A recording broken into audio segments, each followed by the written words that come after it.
പ്രിയപ്പെട്ടവരെ നമസ്കാരം. ആവേശം, ഫഹദ് നായകനായി അഭിനയിച്ച ആവേശം മിനിഞ്ഞാന്നാണ് റിലീസായത്.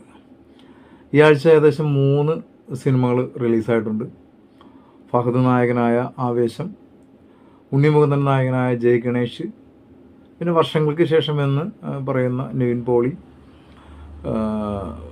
ധ്യാൻ ശ്രീനിവാസനൊക്കെ നായകന്മാരായിട്ട് അഭിനയിച്ചിട്ടുള്ള ഒരു സിനിമ. ഇതിലിപ്പോൾ ഞാൻ പറയാൻ പോകുന്നത് ആവേശം എന്ന സിനിമയെക്കുറിച്ചാണ്. സത്യം പറഞ്ഞാൽ ഫസ്റ്റ് ഹാഫ് തന്നെ ഒരു സിനിമയാക്കാനുള്ള കഥയുണ്ട് അതിനകത്ത്. ആ ഫസ്റ്റ് ഹാഫ് മാത്രം കണ്ടാലും നമുക്കൊരു സിനിമയുടെ കണ്ടൊരു സംതൃപ്തി ഉണ്ടാവും.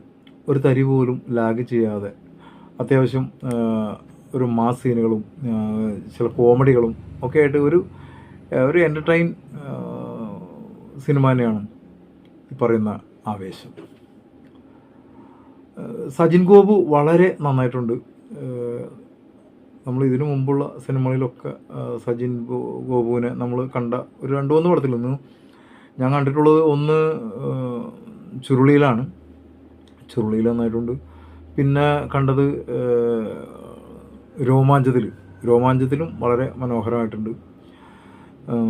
ആ രോമാഞ്ചത്തിലെ കഥാപാത്രമായിട്ട് കുറച്ച് സാമ്യം തോന്നാമെങ്കിലും പലപ്പോഴും ഫഹദിനെ പോലും മറികടക്കുന്ന രീതിയിലാണ് സജിൻ്റെ അഭിനയം. അപ്പോൾ ഫഹദ് എന്ന് പറഞ്ഞാൽ ഒരു 1.5 മുതൽ തന്നെയാണ്. ഒരിക്കലും ഫഹദിനെ നമുക്ക് കാൽക്കുലേറ്റ് ചെയ്യാൻ കഴിയില്ല. എന്താണ് ഫഹദിൽ നിന്ന് വരുന്നത് എന്ന് ഒരിക്കലും തിരിച്ചറിയാൻ പറ്റില്ല. കാരണം നമ്മൾ കാണാത്ത ചില കാര്യങ്ങൾ ഫഹദിൽ നിന്ന് വന്നുകൊണ്ടിരിക്കും.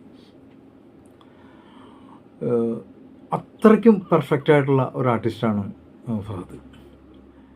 സജിൻ്റെ സിറ്റുവേഷൻ കോമഡികൾക്കൊക്കെ ശരിക്കും പറഞ്ഞാൽ തിയേറ്ററിൽ വലിയ ചിരിയാണ് കിട്ടുന്നത്. രോമാഞ്ചം എന്ന സിനിമയിലൂടെ തൻ്റെ ആദ്യത്തെ വരവറിയിച്ച ജിത്തു മാധവൻ്റെ 2ാം ചിത്രമാണ് ഈ സിനിമ. വളരെ നന്നായിട്ട് തന്നെ മേക്ക് ചെയ്തിട്ടുണ്ട്. അതുപോലെ സമീർ താഹിറിൻ്റെ ക്യാമറ ഒന്നും എടുത്തു പറയേണ്ടതില്ലെങ്കിലും രാത്രി രംഗങ്ങളൊക്കെ ലൈറ്റിങ്ങും മറ്റുള്ള സംഭവങ്ങളൊക്കെ അതിഗംഭീരമായിട്ട് തന്നെ ഒരുക്കിയിരിക്കുന്നുണ്ട്. വിദ്യാർത്ഥികളായിട്ടെത്തിയ പുതുമുഖങ്ങളും വളരെ നന്നായിട്ടുണ്ട്. പിന്നെ മൻസൂർ അലിഖാൻ, ആശിഷ് വിദ്യാർത്ഥി തുടങ്ങിയ പ്രത്യേകം പരാമർശിക്കേണ്ടുന്ന താരങ്ങളും വളരെ മനോഹരമായിട്ട് തന്നെ ചെയ്തിട്ടുണ്ട്. മലയാള സിനിമ ഈ 2024 ശേഷം ഒരു വേറിട്ട യാത്രയിലാണ്. അത് ലോക സിനിമയോട് കിടപിടിക്കുന്ന ഒത്തിരി സിനിമകൾ ഇറങ്ങി. നല്ല സിനിമകൾ, ഇപ്പോൾ ഭ്രമയുഗം, അതുപോലെ തന്നെ ആടുജീവിതം, പിന്നെ തിയേറ്ററിൽ കളക്ഷൻ്റെ കാര്യത്തിലാണെങ്കിൽ മഞ്ഞുമൽ ബോയ്സ്, പ്രേമലു, ഇതൊക്കെ മറ്റുള്ള ഏതൊരു ഭാഷയോടും കിടപിടിക്കുന്ന, അത് ലോക സിനിമയോട് തന്നെ കിടപിടിക്കുന്ന ഒരു യാത്രയിലാണ് മലയാള സിനിമ. നമ്മളൊരു മലയാള സിനിമ കണ്ടു വളർന്ന നമ്മൾ മറ്റുള്ളവരുടെ മുമ്പിൽ തല ഉയർത്തി പിടിച്ച് നിൽക്കാവുന്ന, അഭിമാനത്തോടെ നിൽക്കാവുന്ന ഒരു കാലഘട്ടമാണ് 2024. ആവേശം എന്ന് പറഞ്ഞാൽ 3 വിദ്യാർത്ഥികൾ ബാംഗ്ലൂരിൽ പഠിക്കാനെത്തുന്നതും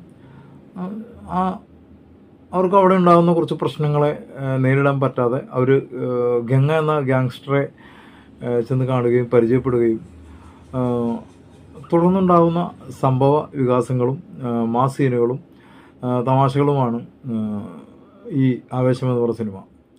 എന്തായാലും തിയേറ്ററിൽ തന്നെ പോയി കാണേണ്ട ഒരു എക്സ്പീരിയൻസ് കിട്ടേണ്ട ഒരു സിനിമയാണ് ആവേശം. നിങ്ങൾ ഈ സിനിമ കണ്ടവരാണെങ്കിൽ ഈ സിനിമയെക്കുറിച്ച് നിങ്ങൾക്കുള്ള അഭിപ്രായങ്ങൾ എൻ്റെ ഈ വീഡിയോക്ക് താഴെ കമൻറ്റ് ചെയ്യുക. നിങ്ങൾ ആദ്യമായിട്ടാണ് എൻ്റെ ഈ ചാനൽ കാണുന്നതെങ്കിൽ കഴിയുമെങ്കിൽ ഈ ചാനലൊന്ന് സബ്സ്ക്രൈബ് ചെയ്യുക, ബെല്ലൈക്കൺ ഇനാബിൾ ചെയ്യുക. അപ്പോൾ മറ്റൊരു സിനിമയുടെ വിശേഷങ്ങളുമായി കാണുമ്പോഴേക്കും എല്ലാവർക്കും നന്ദി, നമസ്കാരം.